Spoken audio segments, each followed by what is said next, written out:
I'm Mich, and for today, we will be making calamansi muffins. Okay?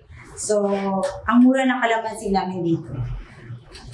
So, let's make calamansi muffins. For the ingredients, nakalimutan yung ingredients, I have here sunshine butter, I have sour milk, eggs, baking powder, baking soda, iodized salt, granulated white sugar, and my cake flour. Tapos, calamansi.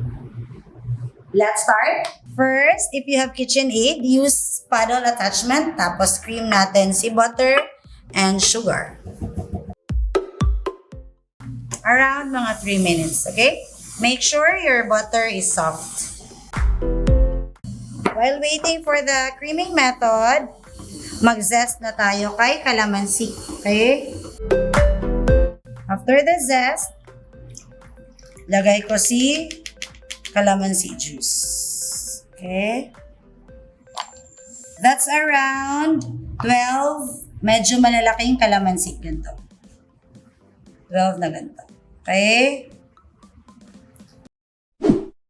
After the creaming method, lagay na natin si egg.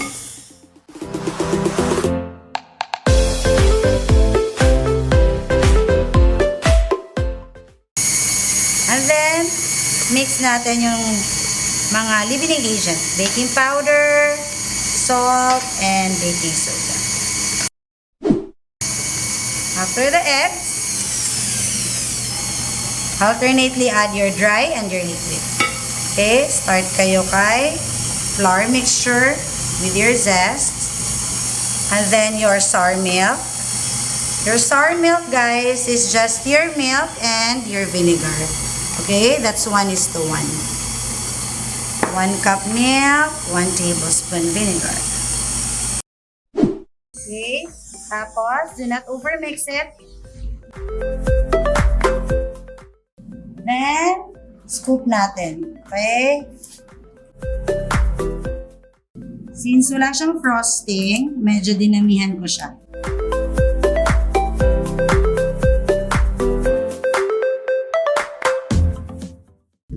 So, one recipe of this will give you 24 3 ounces cupcake.